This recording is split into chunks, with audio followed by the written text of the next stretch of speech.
Some stories begin with laughter around the dinner table.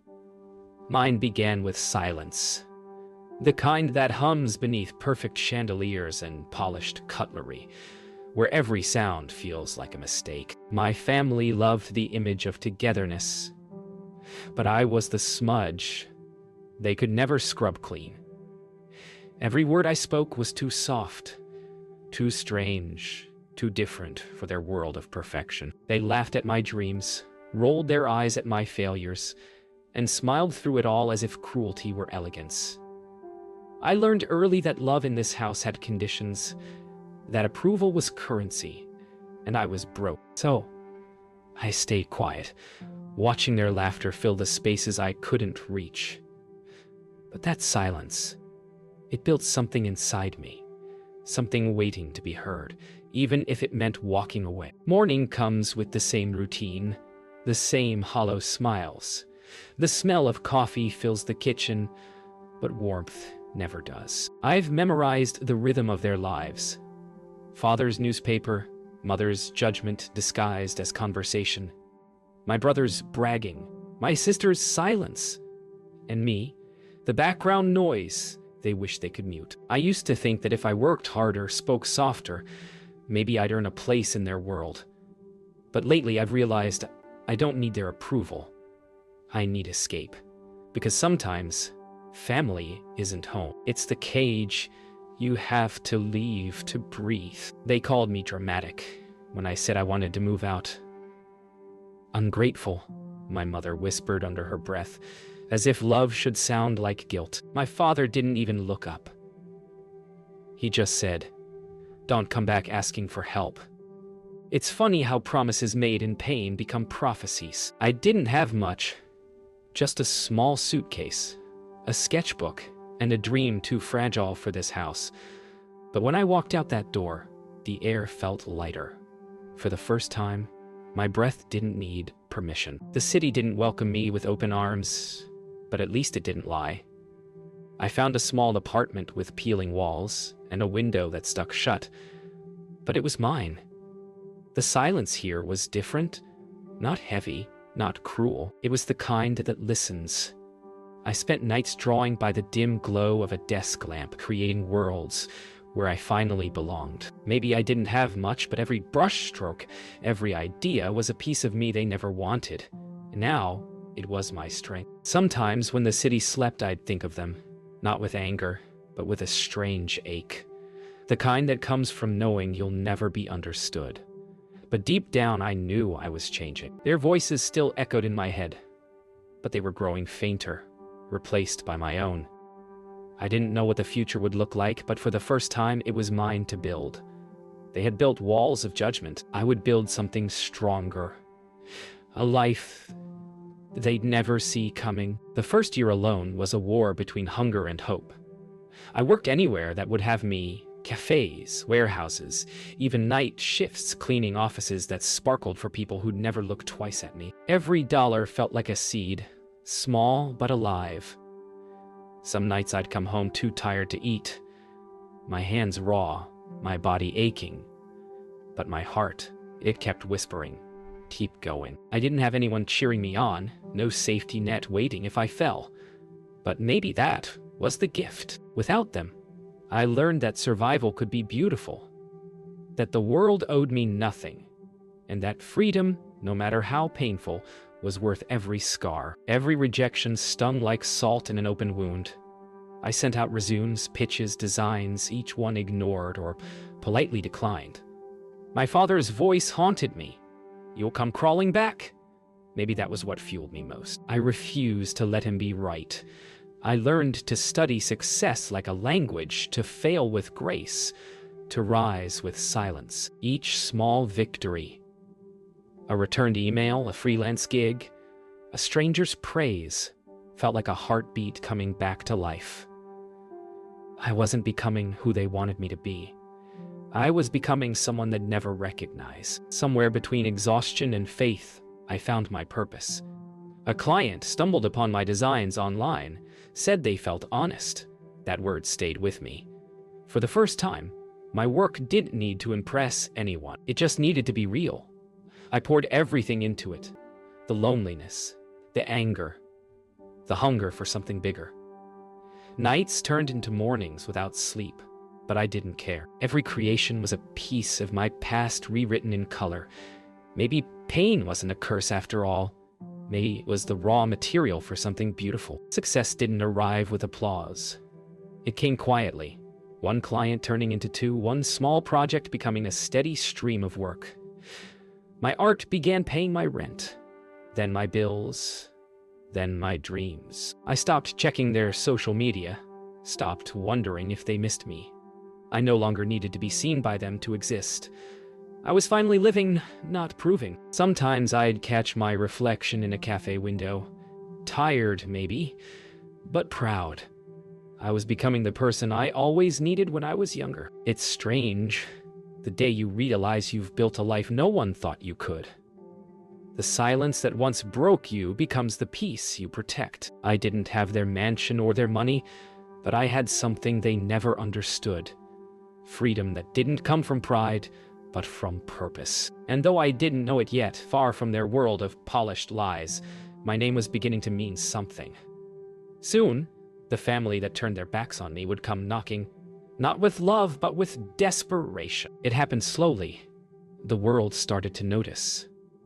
My designs spread through whispers, then recommendations, then headlines.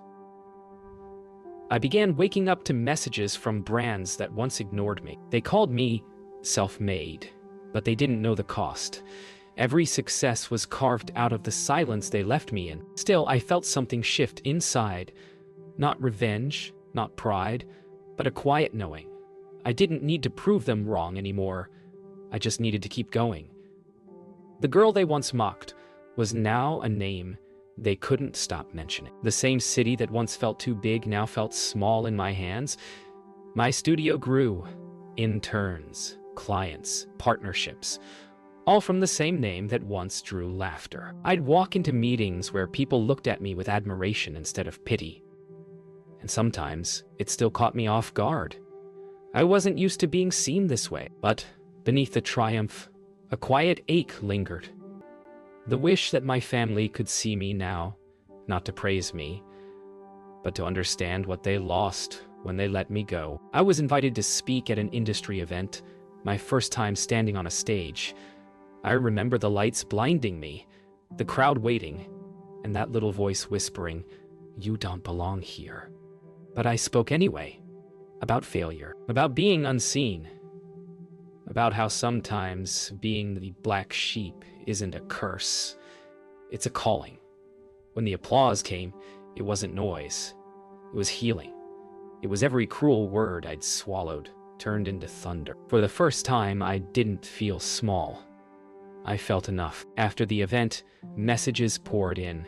Collaborations, interviews, partnerships, success had a new rhythm, and I danced to it alone. My parents' faces appeared in my mind sometimes, but they were ghosts in a life I'd already buried. I didn't hate them anymore. I just didn't need them. Still, sometimes at night when the world grew quiet, I'd imagine them at that old dining table, wondering what became of the daughter they pushed away. If only they knew. The one they left behind was the one who'd learned to build everything they were losing. Then came the call. Unknown number. I almost didn't answer, until I heard her voice. My mother's, trembling, polite in that way people are when they need something. She said things weren't good at home, that they might lose the house, that everything was falling apart. I didn't speak for a long moment. All I could hear was the sound of my own breathing. Steady, calm, unrecognizable to the girl they once mocked. "I'm proud of you," she whispered before hanging up. I stared at my phone, the screen darkening as the world shifted again. They were breaking, and for the first time, they were reaching for the one they left behind. The voice I heard that night still echoes, thin, brittle, like glass about to break. My mother's tone wasn't polished anymore. It was tired, desperate. In the days that followed, I heard pieces of their downfall through whispers and news. Father's business under investigation, Luke's company collapsing. The family's estate listed for auction. The empire of appearances they built was crumbling, brick by brick. I should felt satisfaction, but instead, there was only silence. The kind that comes before a storm you never wanted to see. Rumors travel faster than truth. The Carters, once untouchable, now whispered about in hushed tones at charity galas and business meetings. They had spent their lives teaching me how to hide imperfection, and now the world was staring straight at theirs. I remember walking past their mansion once, purely by accident. The gates were closed, the lawn overgrown. The silence around it was deafening. The kind that feels like shame. I didn't stop. I just kept walking. Because sometimes, walking away is the only kind of revenge you'll ever need. Meanwhile, their pride began turning on itself. My father blamed my brother. My mother blamed the market. And my brother blamed everyone but himself. They were so used to pretending that truth felt like betrayal. Inside those walls, every conversation became an argument, every silence a wound. I could imagine it. The echo of shouting in rooms that once hosted polite laughter. The family that taught me to measure worth by perfection was now choking on its illusion. Mia was the only one who reached out. Her message was short. They won't say it, but they need you. I stared at those words for a long time. The child who once followed their cruelty with silence now saw the truth for what it was. It broke my heart, but it also opened something inside me. A small flicker of empathy. Maybe she deserved saving, even if they did. I didn't reply right away. Some wounds need acknowledgement before forgiveness. I waited a week before answering the call. When I finally did, it wasn't anger I felt. It was distance. My father's voice cracked when he said my name. My mother's sounded smaller than I remembered. They spoke about losing the house, about temporary setbacks, about how the bank was moving faster than expected. Then came the pause, the part where pride gives way to need. Ova, my mother whispered. You're the only one who can help us. I closed my eyes. The irony was almost cruel. The black sheep they cast out had become the shepherd. It's strange how time softens voices. When I finally agreed to meet them, my hands trembled, not from fear, but from the memory of everything left unsaid. I drove back to the neighborhood I once escaped, the streets still lined with the same manicured lies. But their mansion wasn't the same. Paint peeled from the shutters, the fountain was dry, and the air smelled like rain and regret. I stood at their gate for a long moment, wondering if I was walking back into the past, or finally putting it to rest. The door opened before I could knock. My mother stood there, smaller than I remembered. Her perfect posture was gone. Her voice cracked when she said my name. My father appeared behind her, eyes weary, pride flickering like a dying flame. For a moment, no one spoke. The silence between us carried years of unspoken things, cruelty, distance, love that came too late. I stepped inside, and every creak of the floorboard felt like a memory trying to breathe again. They tried to talk as if nothing had happened. About the weather, the neighborhood, how everyone's struggling these days. I listened, silent, tracing the cracks in the walls that mirrored the ones between us. When the words finally came, "We're losing the house," the room went still. My father's voice faltered. My mother's eyes glistened with shame. I didn't say anything right away. I just watched them, realizing that the people who once looked untouchable were now just human. My brother came in midway through the conversation. His arrogance was gone, replaced by a hollow kind of humility. "Ava," he said, his voice breaking, "we need your help." The irony was almost unbearable. The same brother who once called my dreams pathetic now looked at me like I was his only hope. I wanted to hate them. I wanted to walk out. But then I saw my sister, standing in the hallway, eyes full of tears, and I realized something. This wasn't about revenge anymore. It was about closure. When they finally asked for help, They didn't say, "We're sorry." They said, "We have no one else." And maybe that was enough. I looked around the house. The portraits, the trophies, the ghosts of who we all used to be. I thought of the girl who once begged for their approval and realized she was gone. "I'll think about it," I said, standing up. Their relief filled the room like air after drowning, but inside I felt something deeper. Not victory, not pity, but power. The kind that comes when you stop needing forgiveness to move forward. That night I couldn't sleep. Their voices kept replaying in my head. The apologies that never came. The desperation that finally did. I thought about everything I'd built, how far I'd come without them, and what it would mean to return as their savior. Part of me wanted to say no, to let them feel the weight of their choices. But another part, the one that still remembered being that little girl at the dinner table, couldn't let them drown. Forgiveness, I realized, isn't about freeing them. It's about freeing yourself. The next morning I visited the bank. The numbers didn't scare me. Not anymore. The woman behind the desk looked surprised when I explained whose house I wanted to save. I signed the documents with steady hands, the pen gliding like a closing circle. I wasn't doing this for their approval or gratitude. I was doing it because I refused to carry their cruelty any longer. This wasn't charity. It was release. When I returned to their house, it felt smaller somehow. Not in size, but in power. They greeted me with cautious smiles, as if I might vanish if they breathed too hard. My father tried to speak first, rehearsed words trembling at the edges. My mother just looked at me, really looked at me, for the first time in years. There was no performance left, no mask to hide behind, only truth. "You don't owe us anything," my father said. And for once, I believed him. I handed them the documents, the proof that the house was theirs again, under my name. My mother broke down first.